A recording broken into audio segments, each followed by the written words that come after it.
नमस्कार दोस्तों, आज के इस वीडियो में हम बात करने वाले हैं यूरोप महाद्वीप के अंतर्गत बेनेलक्स देशों के बारे में, बेल्जियम, नीदरलैंड और उसके बाद हम बात करेंगे लग्जमबर्ग की। तो बेनेलक्स देश हैं, मैंने मानचित्र बना दिया है। ऊपर की तरफ जो आप देख रहे हैं, ये जो देश दिख रहा है ये है नीदरलैंड, और ये जो आप देश देख रहे हैं ये है बेल्जियम,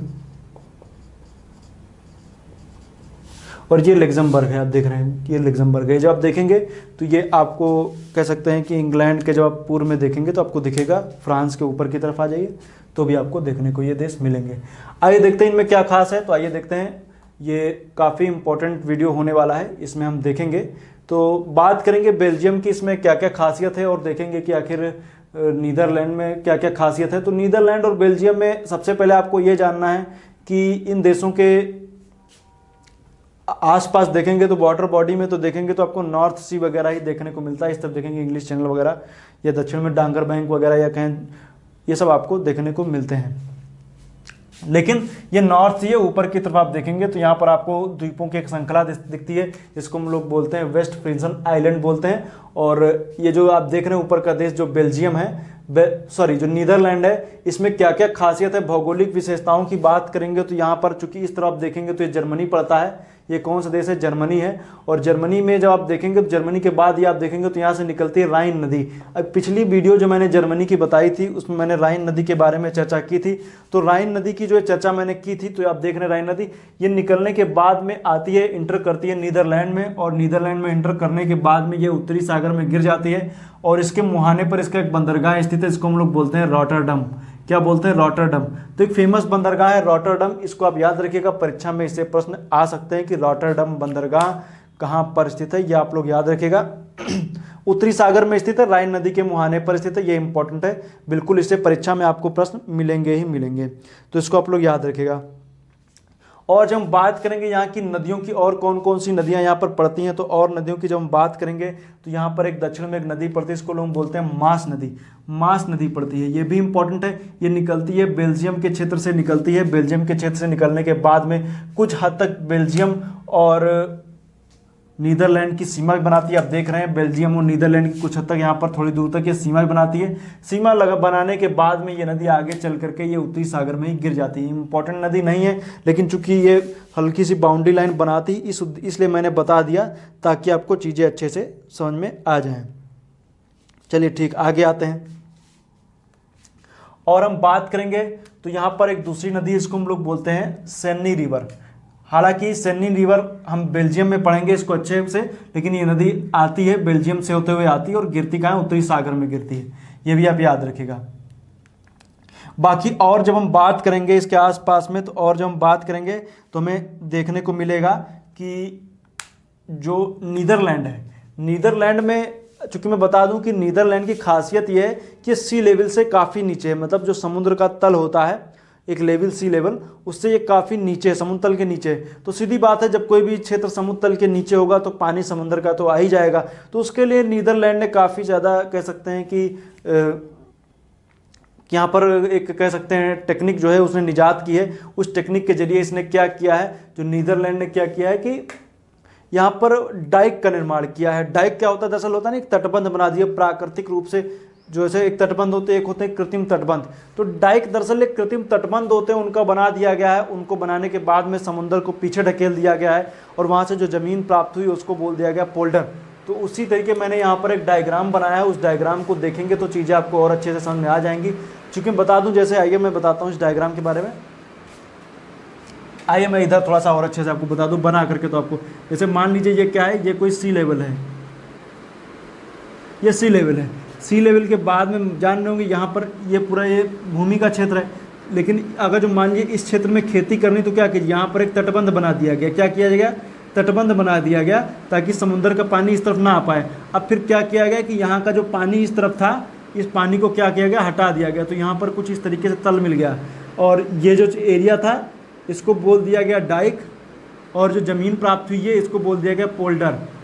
अब यहाँ के पानी मशीनों के द्वारा इस तरफ भेज दिया गया। अब क्या होगा कि ज़मीन प्राप्त हो गई, इसको बोल दिया गया पोल्डर। तो इस तरीके से नीदरलैंड ने काफ़ी ज़्यादा ये सब चीज़ें निजात की हुई हैं, तो इनको याद रखिएगा, ये इंपॉर्टेंट है। डाइक, पोल्डर वगैरह ये सब परीक्षा में इन्हीं से प्रश्न आते हैं कि किस देश ने समुद्र के पीछे ढकेल दिया है और उससे कृषि योग्य भूमि प्राप्त की है, तो ये आप याद रखिएगा। बाकी आइए और देखते हैं। डाइक पोल्डर मैंने बता दिया, जुटप्लास्ट पोल्डर है जो सबसे बड़ा नीदरलैंड में स्थित पोल्डर में से एक है, ये भी याद रखिएगा ये वाला। चूंकि आप जान रहे हैं ये वाला क्षेत्र आप देखेंगे तो सी लेवल से काफ़ी नीचा एरिया है, लेकिन फिर भी जब आप देखेंगे तो यहाँ पे पोल्डर वगैरह का निर्माण करके, चूंकि अब छोटे छोटे जो द्वीप आपको दिख रहे हैं इनके बीच में छोटे छोटे चैनल आपको दिखेंगे, लेकिन वो सब इंपॉर्टेंट नहीं है इसलिए मैं उनको यहाँ पर जिक्र नहीं कर रहा हूँ। लेकिन इनको पीछे ढकेलने की वजह से क्या हुआ है कि यहाँ पर जमीन एक तो प्राप्त हुई, बाकी इन द्वीपों को काफ़ी ज़्यादा आप नीदरलैंड के एरिया में देखेंगे तो आपको इतने सारे ब्रिज दिखेंगे, एक द्वीप से दूसरे द्वीप को जोड़ने के लिए काफ़ी बड़े बड़े से ब्रिज बनाए गए हैं ताकि एक दूसरे को जोड़ा जा सके। तो ये काफ़ी कनेक्टिविटी के मामले में ये काफ़ी ज़्यादा कह सकते हैं यहाँ पर अच्छा ढांचा आपको देखने को मिलेगा। और बाकी इसका पुराना नाम जान ही रहे हैं, डच है, वो आप जान ही रहे हैं, डच कोई नीदरलैंड, और डच भी भारत में आए थे व्यापार करने के उद्देश्य से, वो आप पढ़ चुके, मैंने इतिहास में बताया हुआ है। अब इसमें और जब हम देखेंगे तो इसकी राजधानी जो है वो एम्स्टर्डम है, राजधानी क्या है एम्स्टर्डम है, लेकिन फिर भी बात करेंगे इसकी दूसरी राजधानी, इसको हेग के रूप में जाना जाता है। हेग आप देख रहे हैं हेग स्थित है, ये क्या है एम्स्टर्डम हो गई, ये हो गई हेग। बाकी दोनों आप याद रखिएगा, जो अंतर्राष्ट्रीय न्यायालय है उसका मुख्यालय हेग में ही है, वो आप जान रहे हैं। बाकी ऊपर के हिस्से पे देखेंगे तो मैंने बताया आपको वेस्ट फ्रीसियन आपको आइलैंड दिख रहा है, उसके नीचे देखेंगे तो वेडेंसी दिखेगा। यहाँ पर आपको दो झीलें दिखेंगी जो आप देखेंगे इज्सेल मीर लेक कह सकते हैं, एक मार्कर मीर लेक यहाँ पर आपको दो झीलें यहाँ पर दिखती हैं, इज्सेल मीर और मार्कर मीर नाम की दो झीलें यहाँ पर आपको दिखती हैं, उन दोनों को आप याद रखिएगा। बाकी इधर नॉर्थ सी आपको दिख ही रहा है और कुछ खास इसमें लगा नहीं। सीमाओं की बात करेंगे तो दक्षिण में आपको देख रहे हैं, ये दिख रहा है बेल्जियम, और इस तरफ देखेंगे तो जर्मनी से सीमा लगाता है, दो देशों से इस देश की सीमा लगती है, तो उसको आप याद रखिएगा। और कुछ ज़्यादा इसमें खास है नहीं। आइए देखते हैं बेल्जियम की बात करेंगे कि आखिर बेल्जियम में क्या खास है। तो बेल्जियम की जब बात करेंगे तो एक सेकेंड, तो जब बेल्जियम की बात करेंगे तो बेल्जियम की सीमा की बात करेंगे तो सीमाओं की अगर जो हम बात करेंगे तो दक्षिण की तरफ हो जाएगा फ्रांस, उत्तर की तरफ तो आप जान ही रहे हैं, इस तरफ जब आप देखेंगे तो ये है जर्मनी, और यहीं पर डिवीजन हो जाएगा, ये हिस्सा फ्रांस हो जाएगा, ये जर्मनी हो गया, लग्जमबर्ग, इतने देशों से इसकी सीमा लगती है। वाटर बॉडी की बात करेंगे तो इसकी वाटर बॉडी नॉर्थ सी से लगती है, उसको आप याद रखिएगा। छोटे छोटे द्वीप वगैरह भी यहाँ पर स्थित हैं, उनको भी याद रखिएगा। यहाँ की फेमस रिवर है, इसको हम लोग बोलते हैं सैनी रिवर, जिसके किनारे इसकी राजधानी ब्रुसेल्स स्थित है।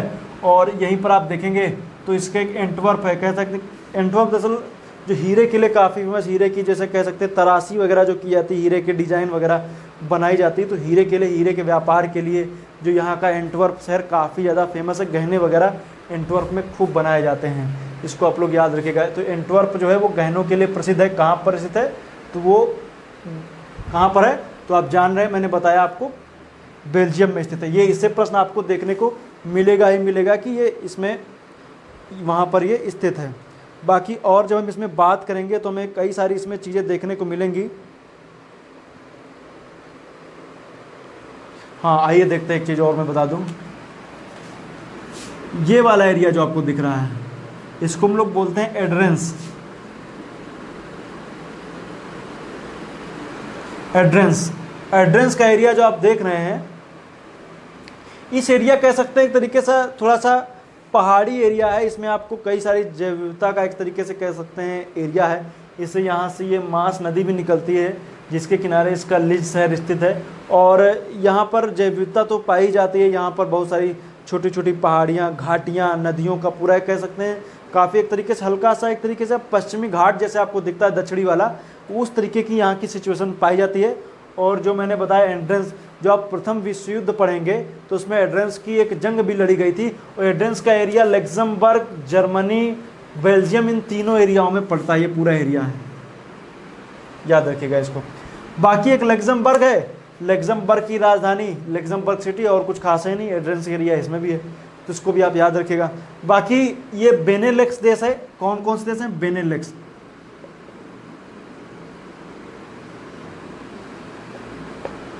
बेनेलेक्स बेनेलक्स देश हैं तो उसको आप याद रखिएगा। बेनेलक्स देश में बेल्जियम, नीदरलैंड और लग्जमबर्ग, ये 3 देश हैं, इन तीनों को याद रखिएगा।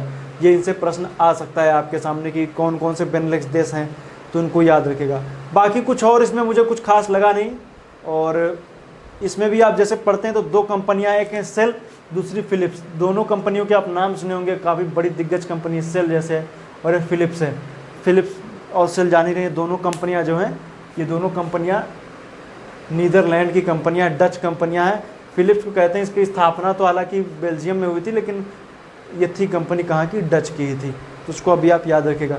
मिलेंगे नेक्स्ट वीडियो में जब हम बात करेंगे, कहाँ की बात करेंगे हम, इससे दक्षिण की तरफ आएंगे या कहें कि इटली की बात करेंगे। इटली के ऊपर हम देखेंगे स्विट्जरलैंड, चेक रिपब्लिक, इन सब देशों की बात करेंगे। तो आज के लिए इतना ही। वीडियो देखने के लिए आपका बहुत बहुत धन्यवाद। मिलेंगे नेक्स्ट वीडियो में, धन्यवाद।